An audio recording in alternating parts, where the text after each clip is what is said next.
Welcome to the Exchange Podcast, a podcast focused on speaking to interesting and inspiring people so that we can learn and grow through the exchange of ideas. My name is Martin Prinsley, and today I'm honoured to be joined by Professor Matteo Iannizzotto. Matteo's path to Durham has taken him from Florence to London, Rome and Oxford. After studying the Italian equivalent of PPE in Florence, he moved into economics, completing a master's at Birkbeck University, London, and a doctorate at Oxford University before joining Durham in 1999. He would go on to play a central role in shaping Durham's PPE program, while building a reputation as a dedicated teacher with a distinctive voice. Beyond the TLC, he is a keen student of Cold War history and the owner of a 1959 Soviet-built Jeep that served with the East German Army until its dissolution. Matteo, you are a very interesting gentleman. Thank you. Welcome to the Exchange. Thank you. I'd like to start right at the beginning. Okay. Growing up on the streets of the beautiful city of Florence, Thanks. what did you want to be growing up as a child? Okay, I think there's an evolution. As a child, you shift in what you want to do. By the time I had a passion at school, I had a passion for philosophy. Mm-hmm. I read classics and philosophy at school. So philosophy was what I wanted to do at school. But that was not practical. It was not something that was leading to a definable profession. So I changed my tack.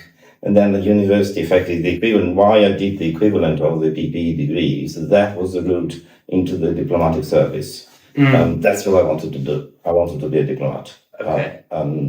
Which in the end doesn't happen. Yes. Life is like that. Yes. There are various forks in the road. At a certain point, you take one road rather than the other one, and that did not happen. And you wanted to be a diplomat growing up. Was that shaped by, what shaped that growing up?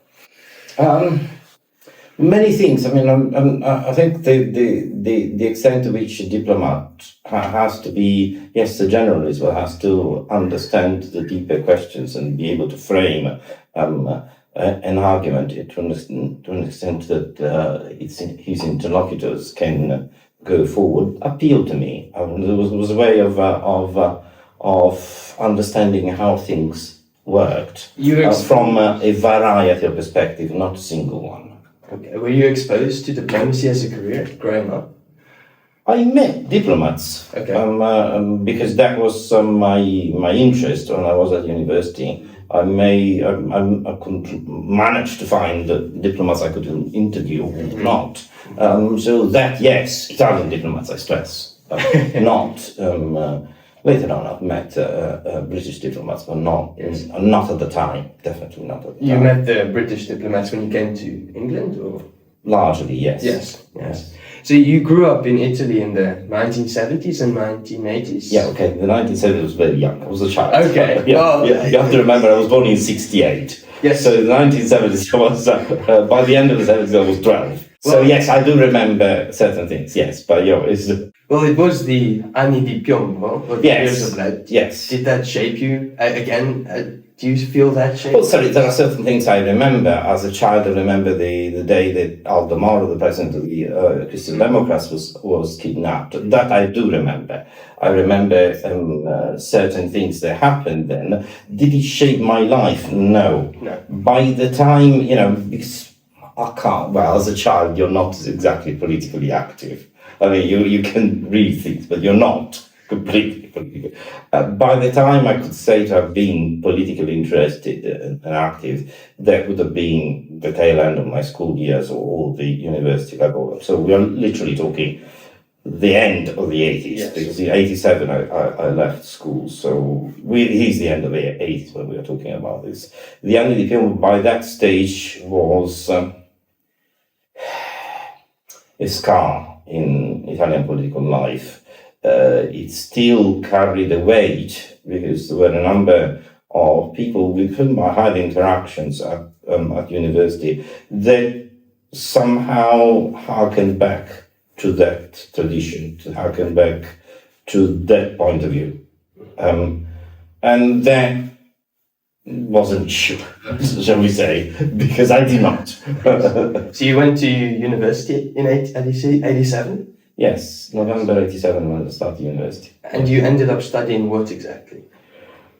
Well, the course we had, as I said, is the equivalent of the PPE degree by Italian standards, was basically can be described, because it was especially framed for the diplomatic service, as a combination of economics, international law, and what by Italian terms is called contemporary history, and in the UK would be called politics. It was, for us, it was contemporary history. And what drew you to that combination? The interdisciplinary nature? Yes, yeah, that was the.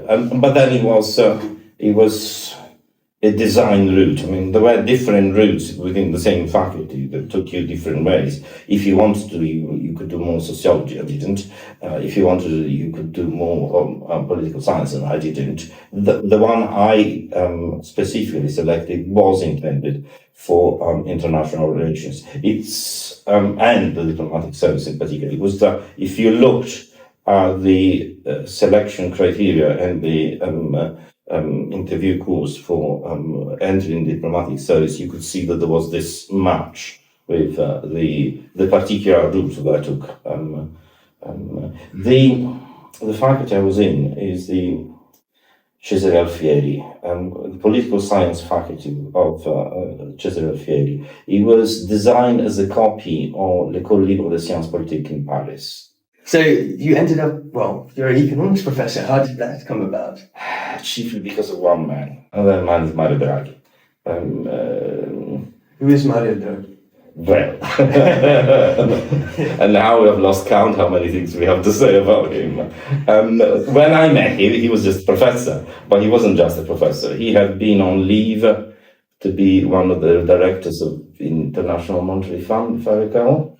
The World Bank. I'm wrong. Okay, so he came back, and because he had another government problem, so that's the difference of what he was doing. Okay, but in the meantime, what he did is he started teaching international economics in Florence, and that made all the difference for me and for so many others. I mean, it was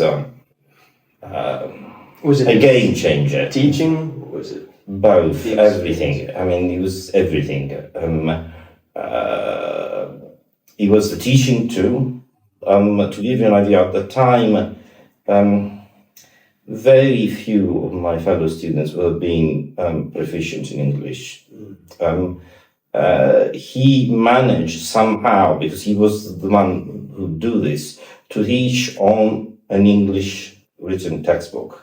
It was the Krugman-Obsfeld textbook in international economics, without massive upheavals, riots, or whatnot, that otherwise for anybody else would have happened. But he managed to do this. In terms of teaching, he was beyond excellent. Yes. His clarity. I mean, it was one of those things that there are so many things he managed to convey. And many of those things were extremely complex, had complex interactions, but when you were taught by him, you knew that you were making progress on a different level. And that, I mean, his examples to a certain extent that made me think, well, I could try to be something like that. And from so he was your supervisor as well? Briefly. I can't. Do you ever try and take how he taught you and apply it in the way you teach today as a lecturer? Oh, definitely. Oh, yeah. Good Lord, definitely. I mean, sorry, as far as teaching are concerned, he's one example. The other example I try to emulate is my econometrics professor at Birkbeck. Because, effectively, there are two different styles of teaching, definitely. But Ron Smith is beloved by many generations of Birkbeck students as an econometrics professor. Econometrics, as you might imagine, is a very dry subject, and it can be something very off-putting. Somehow, Ron Smith managed to make it engaging, managed to make people follow him, managed to make things that are genuinely complicated doable. It could be broken down in a way that was approachable. And that, the two of them Draghi and Ron Smith are definitely if I had to single out one, my ideal mentors and how I teach, the other two. Okay. No question. And then following university, what did you do then? Okay, the path there is where it gets broken, okay? Because effectively what happened was that I decided not to apply for the diplomatic service. I decided instead to do one thing that I didn't think would come off. I applied for a specific scholarship by the Bank of Italy, the Italian Central Bank. This was extremely difficult to get because effectively everybody applied for that one. Every economics graduate applied for that one. Because I was not coming from straight economics, I didn't think I would get it, but I did, incredibly enough. That gave you the edge. That created a situation that it was a lot of money for starters. It paid for the masters at Birkbeck, but also created another opportunity because there was an option with that scholarship, and the option was via an interview, which was easily the toughest interview I've ever had in my life. They could also offer you a place of employment at the bank, which is what I did. I did win that interview. It was the toughest I ever did. What was difficult about it? Oh, the attitude of the chief interviewer. Well, sorry, to give you an example, when you're doing an interview, people try, most people, not him, will try to put you at your ease. Okay, so they will ask you some preliminary question and try to gain your footing, gain some confidence. No. So what he did is he would ask questions, and some of these questions were quite tricky ones. Yes. And the nanosecond he understood that I knew the answer, he would stop me and go on. So at no stage could I gain any confidence, any footing of, and it's just, it's upsetting, that kind of, so this, so we can move on. Mm-hmm. That was the toughest. He later became the governor of the Bank of Italy. At the time he was the chief of the so-called studies department, but effectively in the hierarchy, the internal hierarchy of the Bank of Italy, that was the most important department because everybody of the higher order came from that service, from that department. Did Mario Draghi at all influence your decision to join the Bank of Italy?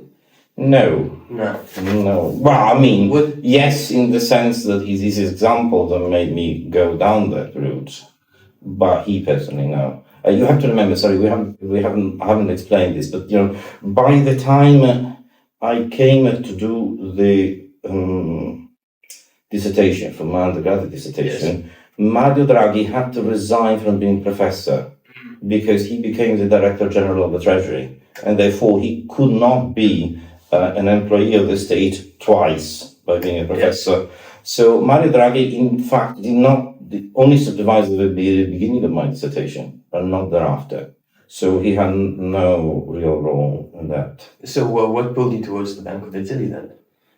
Oh, because the Bank of Italy was, probably still is, the most prestigious public institution in Italy. Sorry, this you don't know, but at the time, here we're talking about the 1990s. 1990s are a moment of political upheaval in Italy. There were corruption scandals and so on and so forth. Yes. Okay, so at the time when the then president of the Republic had to fall back on another figure that would command international respect, he chose the governor of the Bank of Italy. There are a string of high-flying personnel of the Bank of Italy that have made it into the highest echelon of the highest positions of Italian government. And you can say that Draghi eventually followed the same path to a certain extent. It was, and probably still is, the most respected public institution in Italy. Okay. And so then you joined the Bank of Italy. It must have been a great experience. No. No, I'm afraid not. I hated every single minute. From the get-go? More or less. Indeed, I've routinely said that every now and then there's something I don't like in Durham, but it takes 3 seconds to think I'm under the bank of the and the sun shines again. I mean, institutions like this can have a lot of appeal, but the experience can be different, in part because they are extremely big institutions, so how you fit into that institution is an issue. And whether that is compatible with what you want to do or not is again a separate question. The Bank of Italy was an enormous institution with its own rigid hierarchy and no ability to accommodate any differences. I don't see. Was the issue that it was mundane, or was it you felt like a cog in the machine of a large system? Well, it was even worse than that. It was a nest of vipers. Is it what, sorry? A nest of vipers. A nest of vipers, okay. Yes, I mean, it's just it was just it was extremely unpleasant. I mean, effectively, the routine pastime was stabbing each other in the back. And I said, okay, this is not for me. I don't want to do the other. So it was an almost political. Yes, it was, because part of it was that positions of prominence were very few, far fewer than the people who might want to apply for them, and therefore you were forever jockeying for positions. I used to say that regardless of the question, however mundane, however stupid the question, you needed to give the most, even if it was, do you want sugar in your coffee, the most misleading answer possible, because you didn't know at what stage that answer could be used against you. So, I did like that. So how long did you stay at the Bank of Italy? Not even 2 years. No. It's less than that. This is January 95 to September 96. Then I applied for leave of absence so that I could pursue my doctorate. The doctorate or? The doctorate, yes. I had the master by then. I'd done the master, so I had done the master at Birkbeck. I was told by Ron Smith, and then I got back. So what you have is that interlude of nearly 2 years in Rome, not quite, before I returned to the UK. So you left in midway through 96? September 96. And a few years later, the European Central Bank was created. Do you ever wish you stayed? No. To be in the institution? No, absolutely not. Because, I have friends, I have colleagues who have stayed, yes. So I know the process, how it happened. If anything, that created a further echelon of lots of people spectacularly qualified jockeying to get into the higher echelon. So it creates a further opportunity for internal politics and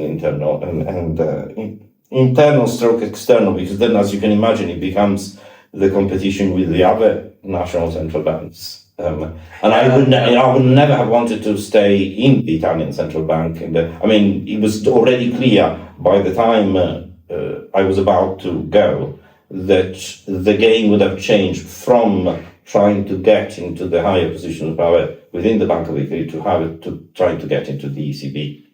That was already changing. Mm-hmm. And then the competition would have been with the French, with the Germans, and so on. And at that stage, competition becomes extremely difficult. So no, I would never have wanted to do that. Well, I suppose this question might be a bit redundant, given that you weren't in the country. But so Italy was one of the founding members. Yeah. How did it feel, that shift from an Italian economic perspective? Okay, so here we have to distinguish, and we have to go back to how things were at the time. I used to teach European economics, okay? So I used to plainly say, which is true, we all knew that was the case. The Maastricht criteria, there were, in particular the fiscal criteria, were designed to, the purpose was to establish who could be a member of the euro. And if it's plain to see that those criteria were designed to keep Italy out. Because there was a design, there was a specific mindset which is deeply monetarist in the Maastricht Treaty and in the thinking behind the institution of the European Central Bank. And the monetarist setting was, if the debt is too high, eventually it will have to be monetized. Monetization will lead to inflation, and this we don't want. Effectively, the situation was, at the time, was of a high percentage of debt to GDP of the Italian, and therefore that was effectively the point was that there was a clause in the Maastricht Treaty, in the institution of the ECB, I think it was the European Monetary Institute as it was at the time, that a prohibition from monetizing the debt or the deficit of any member country. But the notion was that this prohibition was dynamically inconsistent, because if it came to a situation in which the Italian debt would be at stake, then the European Central Bank would find itself in an impossible position and therefore would have to monetize the debt. So the notion was to say, we are not going to admit to the euro countries that could put the European Central Bank in a position to have to monetize. The story has to be understood in that context. The efforts, in particular, by the government of Romano Prodi, that shifted the dynamics, but the criteria were more complex. It wasn't just a percentage point; it was also how fast the rate of change was going. Okay, so the fact that Romano Prodi managed to obtain figures that effectively he was at the time the prime minister. That created a situation whereby Italy could make it. You have to understand the Italian perspective as far as European integration is concerned, and that is true throughout the 1980s and 1990s, is the fear of being left behind. The fear of a Mediterranean drift that would take it to being comparable to a country it doesn't want to become compared with, and lashing itself onto the faster, more dynamic, more modern, generally speaking, Northern European countries. Yes. So you can call it fear of missing out, whatever you want, but it is a fear of being left behind. Joining the euro and being able to be a founding member of the euro meant we had made it. Yes. We had not been left behind. We were founding members, and that strengthened also the pride and the how should I put it, the feeling that Italy had been a founding member of the European community to start off with, and therefore being part of the next chapter of European integration was essential. So you mentioned the Northern Europe, more economically developed at the time. Why did you decide to come to UK universities? Sorry, UK universities is sorry, there's no question about that. Is it the best? I would say so. I mean, if the usual question, what would you do if you go back? If you could go back, I would apply to UK university for doing my undergraduate degrees. Definitely, I have no question that I'm 100% biased, but I have no question that the system under which I teach is better than the system under which I was taught. In England? Yes. No question. Mm-hmm. No question about that. So then how did you... Indeed, if I may be permitted to say, one of the first things one of the feelings that I had to overcome when I first started teaching was the underlying envy for my own students. Because, I can't explain it in any other way. It's effectively... I kept feeling, I wish I had had what they have, because they can ask me questions I couldn't. It's well, you know, the Italian system, was of numbers that cannot be comprehended. Of students? Yes. Yes. And consequently on the environment and the relationship with the teaching staff that was in general extremely distant, and partly because the numbers were such that these people, I don't blame them, but the fact that you couldn't do anything else than trying to put people off because they couldn't answer. So how did you end up in Durham University? Oh, sorry, forgive me, because that what happens is would be familiar to everybody. In the latter stages of the doctorate, what they do, you apply to everything that happens that is available under the sun. And then it depends. I mean, I don't mean it disrespectfully, but the fact that you have to, because there's no other way of going about it. Obviously, you might say that there are certain universities, you might be selective, you might be able to be selective, but not necessarily can you be selected. So, and remember, this is before there was an email around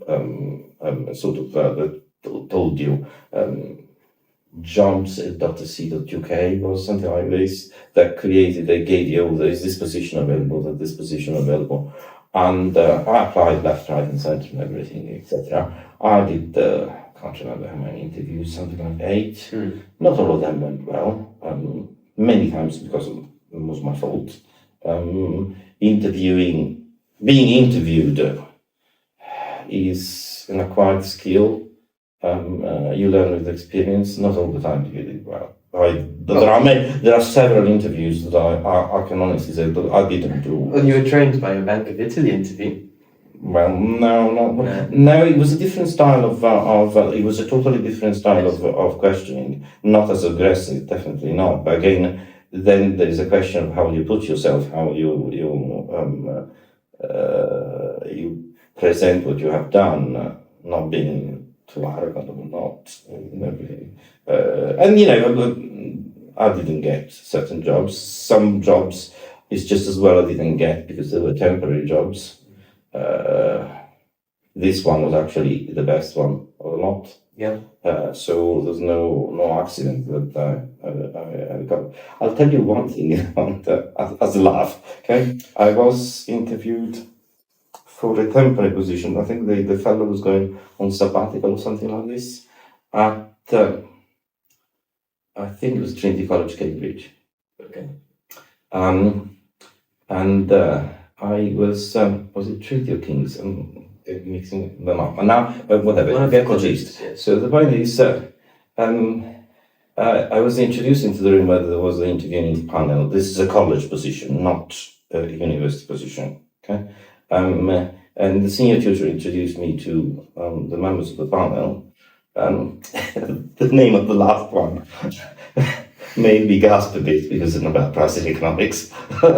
Sir James Smith-Lees.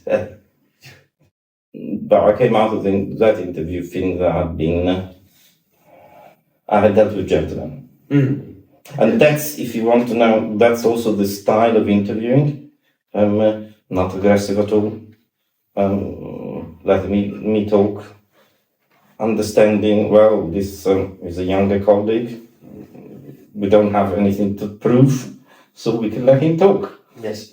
We can just understand what he's. Do you think it's a difference in institution or a difference in country, as in Italian versus English, in terms of the interview? Oh, sorry, I had aggressive interviews in Britain too. Okay. So I think I think that they could afford to be magnanimous because they had nothing to prove. And that's why I said that they were gentlemen of a higher order. Okay. And then you came to Durham University. What did you start doing? Oh, I pretty much, I'm still teaching the second year macro course that I started teaching in Durham when I arrived. It is mine. I mean, things have changed, obviously, in a number of ways. The colleagues with whom I share it have changed, obviously, but I'm still doing second year macro. Second year macro has been mine since 99. Not exclusively mine, but sometimes exclusively mine, but it has been mine ever since. And it is obviously, Durham history varies, but at a certain point, more than 10 years ago, a colleague retired and I volunteered to take over the macro part of the first year module, which you have been subjected to, poor thing.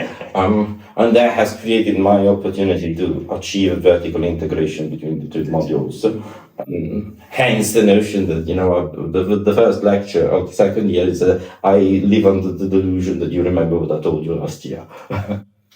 Yes, that might not be. It is a cherished delusion. I don't. Yes. I don't want to depart from that. So when I was looking into your research interests, it said that it's exchange rate economics and the history of monetary economics. Yes. I imagine your time at the Bank of Italy influenced that, or where do you think was the source of those interests? Okay, exchange rates, if you want to go back, goes back to Draghi and international economics, because that is the part that goes back to that. My doctoral dissertation was entirely on exchange rates.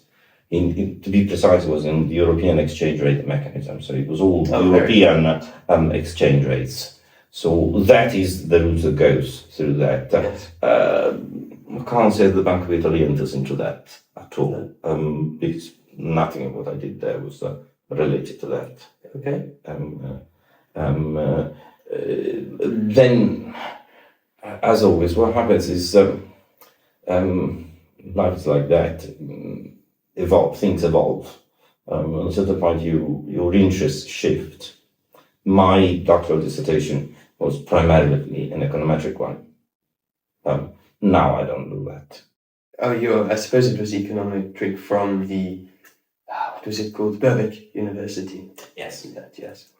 Well, as a student in your first year macro classes, it's semi-evident that you tend to prefer the ideas of John Maynard Keynes. Why Keynes specifically? Okay, sorry, can I go back a touch? Okay. With the financial crisis, yes, there also came a realization for many of us that the theoretical framework of economics and the notions the markets were always right, and the theory built about arguing how they were always right, could not be sustained, could not be understood anymore, could not be held anymore. There are extreme versions of that, the efficient market hypothesis and whatnot, etc., etc. Now, at the time, I had the idea of creating a first-year module on the history of economic thought. And that is, I don't claim it to be in any way, shape or form original. It is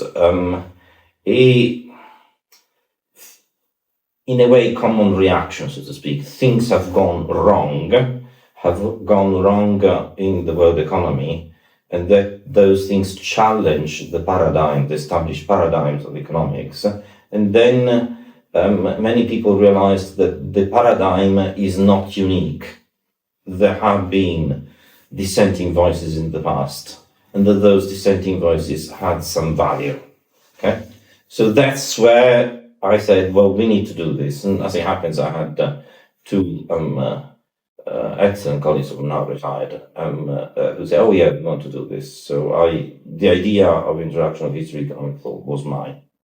So we did this. One of them, initially I did certain things, never really, but one of these colleagues, the other one retired. And that meant that Keynes came to be part of what I needed to do, to cover. And I thought I knew what Keynes had said. Mm-hmm. And then I realized I didn't. Because the more I read, I realized the more I realized that what I thought I knew was the translation of Keynes. Keynes is not an easy one to read. So what people have done has sort of translated in their own terms. And in many cases, many have argued this is the betrayal. There are several things that are revolutionary, that are insightful in Keynes. They are not stated in the best possible way. There are so many ways in which he's exasperating. Okay, he can be very, very exasperating. I think it's a feeling that many Keynes scholars would have. Why did he do things this way?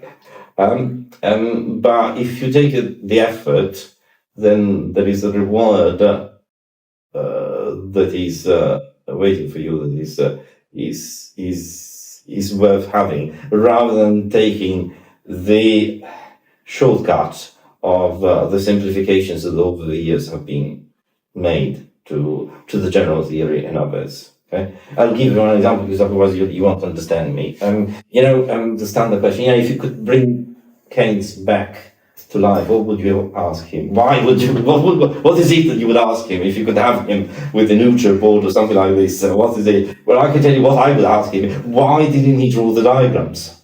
It is so exasperating, so difficult, because you read pages and pages and pages in the general theory. It is quite obvious that he has in mind a diagram, and he never draws it.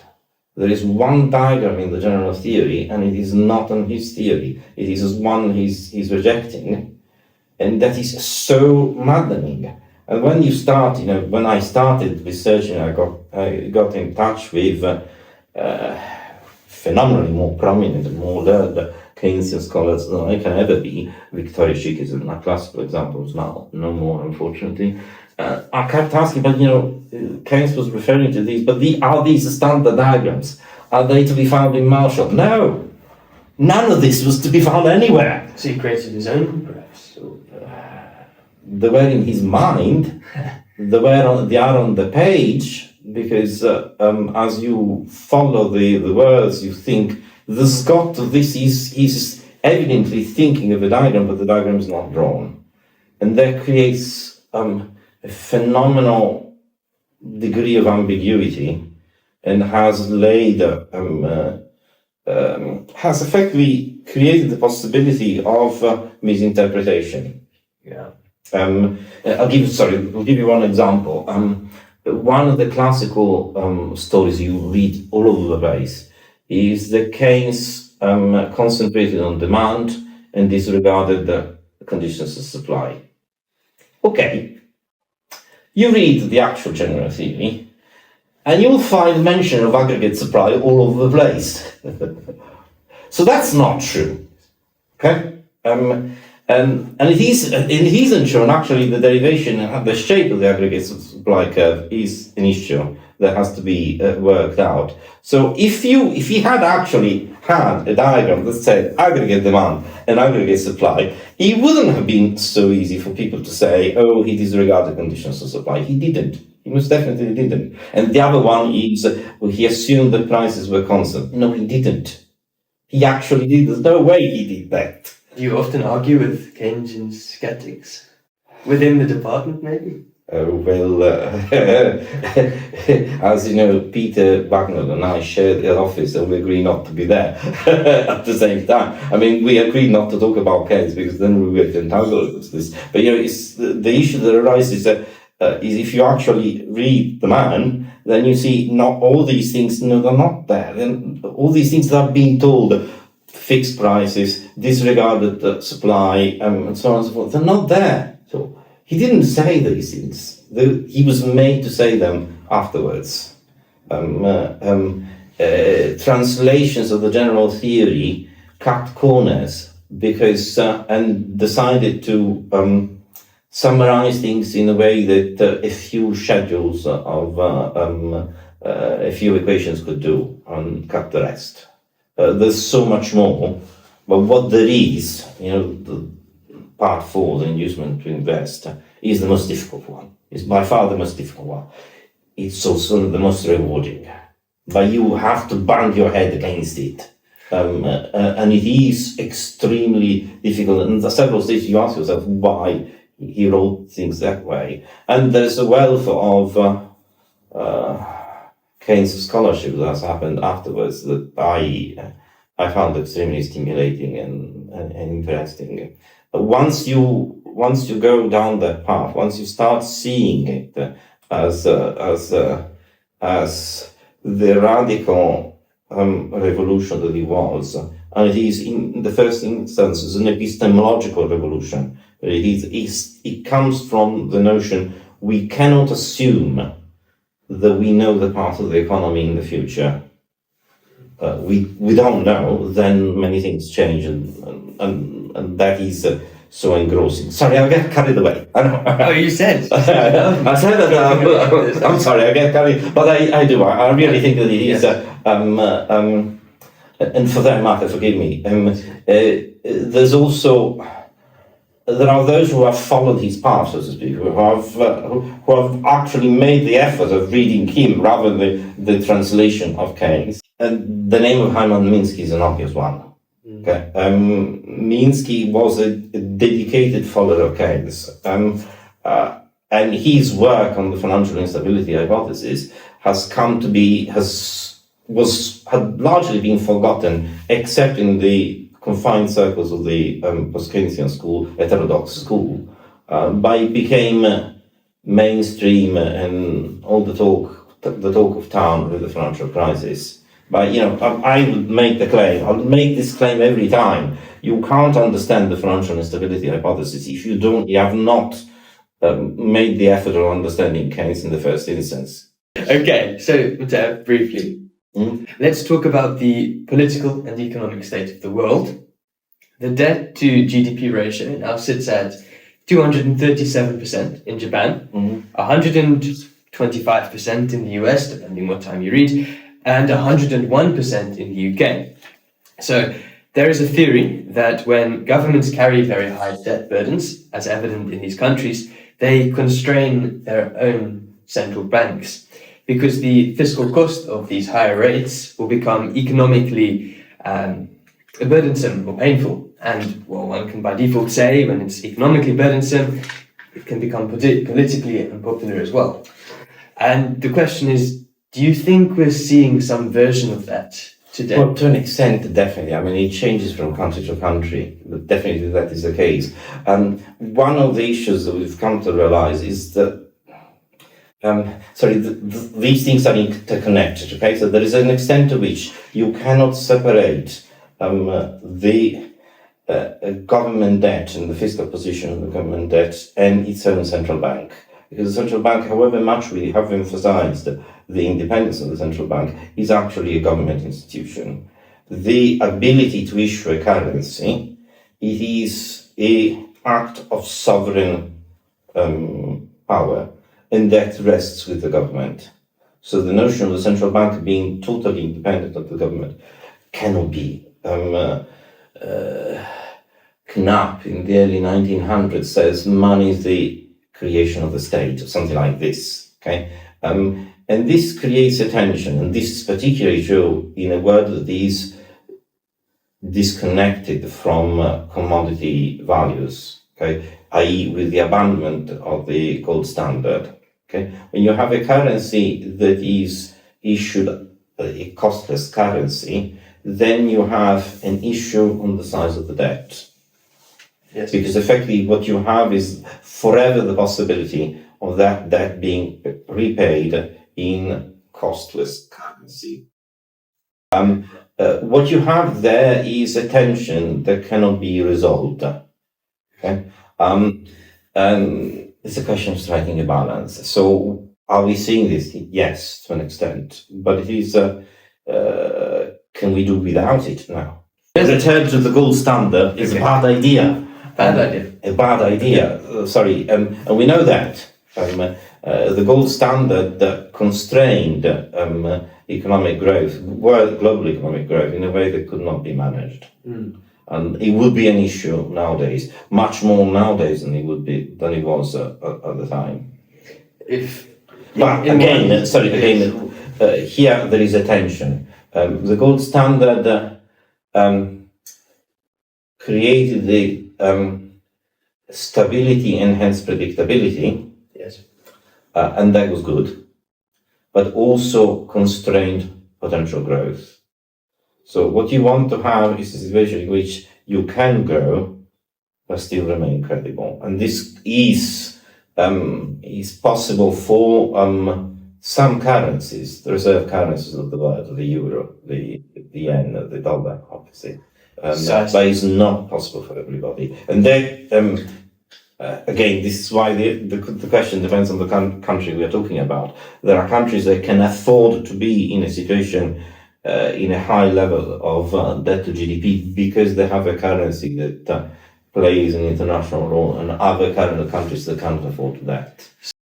What subtopics are going to be more important for the future of the field broadly of economics? Oh, a number of them, and not all of which are to me I can claim any interest or any degree of expertise. An obvious answer would be the environmental question. That is definitely going to dominate economics in a way that it hasn't done in the past. There are all manners of difficult questions there, and that is a field that is going to be. I mean, as economists, we are tempted to. How should I put it? We are tempted to assume that economic growth was the answer to everything. To a large extent, we still take that view, but economic growth comes sometimes at costs that are unacceptable, and then have feedbacks that are unbearable in terms of destruction of the environment. You name it, higher temperatures, and so on and so forth. So I can understand that being a field that will have an enormous impact in the future. Another one, again, in which I have no degree of expertise whatsoever, is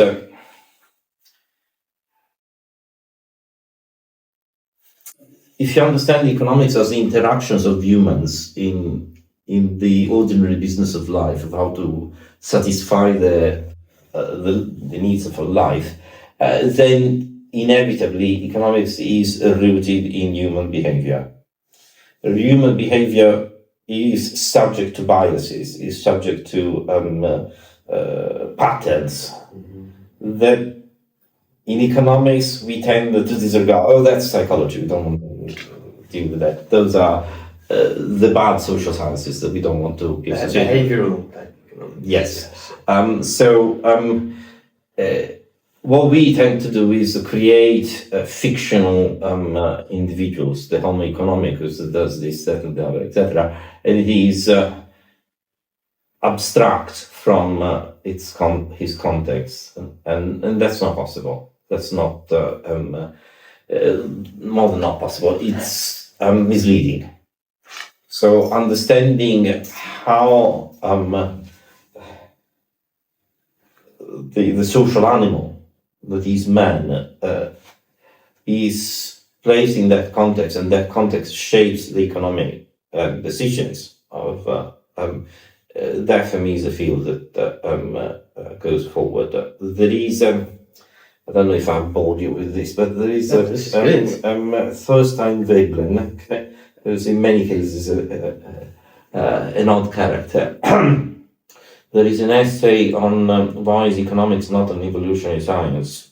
If I can't remember, I think it's dated 1899 or something like this. So it goes back as far back as that. And there is a wonderful passage Veblen writes in a way that sometimes is very entertaining. Is just that he mocks what he called neoclassical economics. So describing what you have is this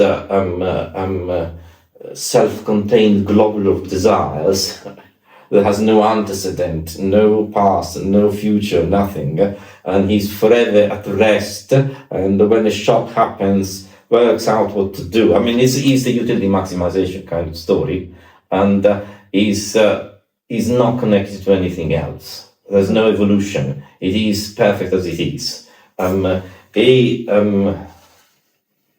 a mockery. Yes, it is a mocking characterization, but it is distressingly recognizable of theoretical economics is like that.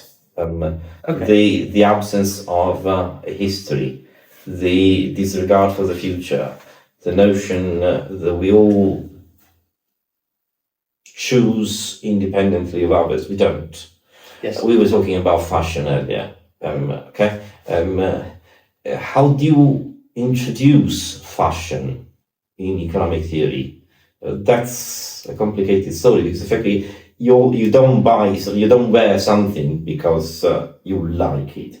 You like it because you have seen it, and that's the fashion, and that is the social interaction. That's largely outside of the standard micro model of economics, where effectively you work out your needs.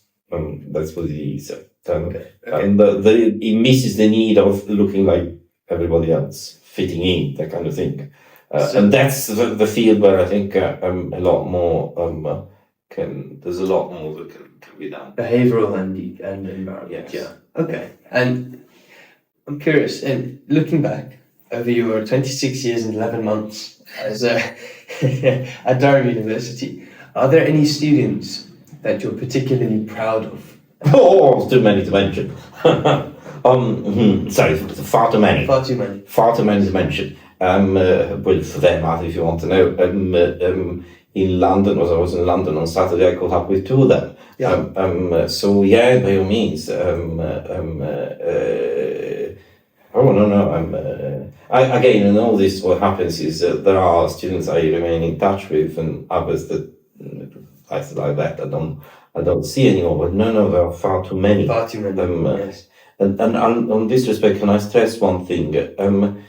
Over nearly 27 years in Durham, I think I mentioned it in the preface to my book. There are so many things I've learned from my students. And this is not a joke. This is, there are several. I cannot possibly know everything, and I cannot possibly have read everything. And there are so many ways in which I cannot possibly have seen the same argument. And the fact that students have prompted me to look at things in a different way, have given me a question that I couldn't answer in the first instance, and I have learned that way. And I claim honestly to have learned from my own students. It's not the notion that teaching is one-way street is bogus. It's totally bogus. One of the great privileges is that I have the students that I have. So I've learned so much. Well, outside of academia, yes. What other interests do you have? Well, the two chief interests I have are rowing, yes. which I've done for how long, and do less of it now, and collecting rubbish. Particularly the militaria and legal stuff they collect. So that's the rubbish I collect, and I have far too much of it. Yes, those are my two main interests. Yes. Could you expand on the rubbish? Sorry, I think some of the audience might just hear rubbish and be confused. Well, these are obsolete uniforms of obsolete militaria. The biggest piece of which is what you have already mentioned, is the biggest, heaviest, is this 1959 Jeep that somehow I managed to keep going despite its efforts not to. So yes, so that's my hobby. That's what I do. I connect with other petrol heads like me, and we exchange notions. You could try tweaking the carburetor that way, or all kinds of extremely boring stuff, I can tell you. For anybody else, that would be extremely boring. But, it's fun for me, and it makes a difference. One of the things that many people admire classic cars and say, oh, this is lovely, in a Jaguar type, and they say, oh, I would love to have one like that. Yeah, the one thing they don't know and don't understand is owning a vehicle like this. You can't just get in, turn the key and go. That's not possible. It doesn't work that way. It probably never did, even when they were brand new. You need to know what's going on. You need to listen to noises. You need to think, oh, that might... So there is all that. that has to be learned, and it's not as if you can pay somebody to do it for you now, because you're the one who's going to drive it, and you're the one who's going to have the incentive to look for faults, to make it better. So how did you end up getting the citizenship? That was a search that lasted 6 years. From what year? 2000? I started in 2003, and I only managed to acquire it in 2009. And the real problem, more than finding the right vehicle, was finding the right seller. Because many didn't answer emails. At the time, it was the Germans I was dealing with, and evidently there was a generation of Germans, particularly in Eastern Germany, that had evidently some notion that answering emails was carcinogenic or some such thing. And then that has shifted, but finding the right seller was the most difficult thing. In the end, I did. From which country? He was in Germany. Well, the vehicle was produced in the Soviet Union, but then it was imported in the East German, in German Democratic Republic. God only knows when, and so was the East German military. And then, obviously, what happened? The East German military and all its assets were taken over by the Bundeswehr, the West German military, in 1990. And then progressively all this stuff was disposed of. So at a certain point, the chap I bought this vehicle from bought 16 of these in 96, if I remember rightly, from the agency, the disposal agency of the the unified German government. They were effectively getting rid of all the stuff. So the vehicle was in Germany, which creates certain advantages, because I can't read Russian. I know enough German to get by, so the maintenance manual is in German, so I can cope with that. The certain plates have been replaced, so they're no longer in Russian, they are in German, so I can cope with that. So that's the advantage. Yeah. Did you have to drive it back? Oh no, sorry, the vehicle was not registered. So I went over with my other mad vehicle, which is an Land Rover, and an empty trailer. I came back with a laden trailer. Yeah. You go down with one mad vehicle and come back up with two. Well, that was the part of the fun. Yes, the Land Rover is modern by relatively standard, because it's 1988. Oh, that's still quite old, yeah. No, it's very modern. And the Land Rover is the main vehicle, but then it has the power to pull the trailer with the gas on top. So no, I don't. So again, sorry. The Soviet Jeep I have was designed in the late 40s, beginning of the 50s. There were basically no motorways in the Soviet Union at the time. Roads were dirt tracks at the best of times. The notion of being able to do 100 kilometers per hour or even 110 kilometers per hour was unthinkable. So you went at a very different pace. So it's a vehicle, an engine that is effectively built to tumble around at 66 kilometers, 70 kilometers per hour, at most 80 kilometers per hour, no more than that. Mm-hmm. In current traffic conditions, you're basically stationary, and it is extremely dangerous to be that slow. Mm-hmm. So indeed, I can tell you the most dangerous situations I've been in have been because I was so much slower than the rest of the traffic. And people don't realize that I can't go faster. It's not as if I can put foot down. It doesn't work that way. And that is true of so many classic vehicles. If I see many of my friends now carry and wonder whether I should do it too, if a yellow and amber flashing light or some kind of sign to try and alert people, this is as much as I can do. Pushing doesn't help.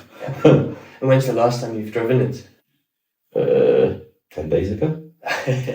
Something like that. Yes. Yeah, I mean, once I I take it into the garage and I leave it for 4 months of the year because of the salt on the roads. But otherwise, it's every week or every 10 days I take it out for a spin. Yes, It's necessary. Yes, because these things they need using, they need reminding that they are meant to be driven. Yes, otherwise they'll develop faults. You mentioned your love of rowing when you were at Henley last week. Have you rowed competitively before, or is it Competitively? I've never done anything particularly good. I'm not built that way, so I've never been particularly. The best I've done on rowing terms is more than 20 years ago. There is such a thing as the Boston Marathon. Boston in this country, UK. Okay, and it is a rowing marathon that goes from Lincoln to Boston. Okay, Boston's on the coast of Lincolnshire. your geography of England is better than mine? Okay, there is 50 kilometers for your information. Okay, and I've done that, and I've won it the category in the novice double scull with a friend of mine in 2004, and we did it in 3 hours 55 minutes and 44 seconds. And I can tell you, when I got out of that boat, everything ached. So stand. Well, it's just you imagine it's 4 hours sitting in a rowing boat. But you did win. We did win the category, yeah. I think now it's getting more difficult to do because of the weeds, so it's more difficult to do that kind. But we did. That's the best I've done. Yeah. But I've never been a particularly competitive rower, so it's not, and it was never much my thing. When did you first go to Henley? Oh, that would have been 94. Oh wow. Yeah. Yeah, it would have been, sorry, by construction it would have been during my master, so July 94 is my best guess. Have you been every year since? Well, Try to? I think it would be easier to calculate the times that I haven't been than the times that I have. Yes, you have been a lot. There would be instances, a few years when I haven't been, obviously the COVID years, no. But it would be easier to work the exceptions rather than the other way around. Otherwise, I've always been, yes. There are friends that there's a friend in the United States, and we used to converge to go to that. Now there's my brother who comes over from Italy, so we go, yes, no, absolutely. For the quick fire round, okay? And what is your favourite place in the northeast? On the northeast, it would have to be in Durham Castle. I've a soft spot. I lived there for 6 years. In the castle? Yeah. Oh wow. When I arrived in Durham, there were a number of us, there were so-called dons sets, a number of members of staff that were living in the castle, 6 of us. And I had 2 rooms in the keep. Durham Castle would have to be for me, yes. I was going to say, and in Durham following. So how about outside of Durham? Oh, outside, okay. Outside Durham. Yeah, well, outside of Durham, what's your favourite place? Or I would say Blanchland. Oh, I'm sorry? Blanchland. What is that place? Oh dear, you need to get out of there. What is your favourite type of suit? Previously, it was the evening tailcoat, is it still? Oh, it certainly is. I would have to say, yes, no question about that. Yes. I was going to I have 6 of them. 6? It was 3 last time. Things have evolved. Okay, so to be fair, 2 I cannot wear. Okay? 1 is the very first one I acquired, and sadly I do not longer fit into it, but for sentimental reasons I don't want to pass with it. And the other one I bought it for my brother, so there are 4 in active service. Okay, where do you call home? Oh, it would be here. Okay, here in Durham, yes. And your favourite economics module to teach? Oh, unquestionably second. I could not say second year macro. Okay. Your favourite economist, but not John Maynard Keynes. I'll go for Schumpeter. And now this is a very important question to Durham students. Is Durham better than Oxford and Cambridge?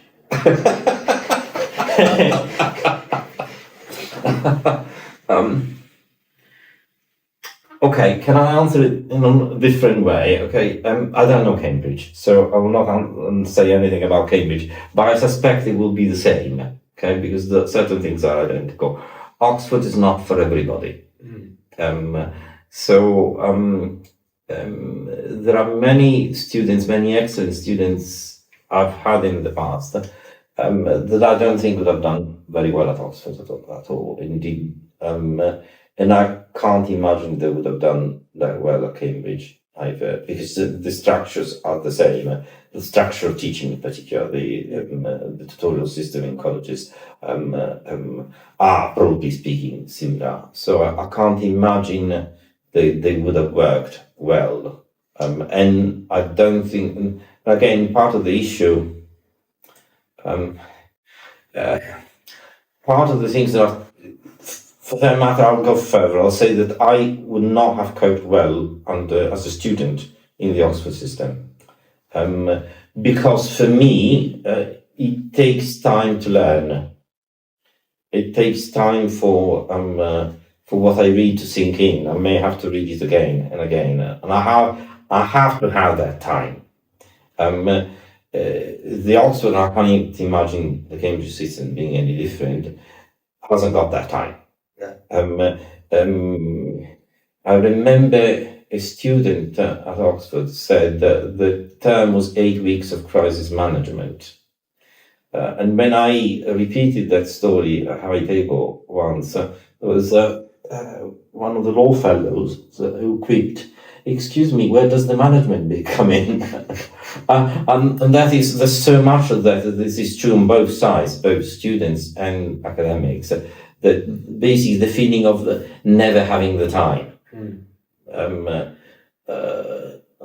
That's, I can't imagine my faring well under that system. Okay. And I can imagine I can easily think of several students I know who were excellent here at Durham who would not have coped well under that system. Okay, then the following question is, there's a term coined called Doxbridge, so Durham, Oxford and Cambridge. Okay. Yes. Would you be open to that change of Doxbridge rather than Oxbridge?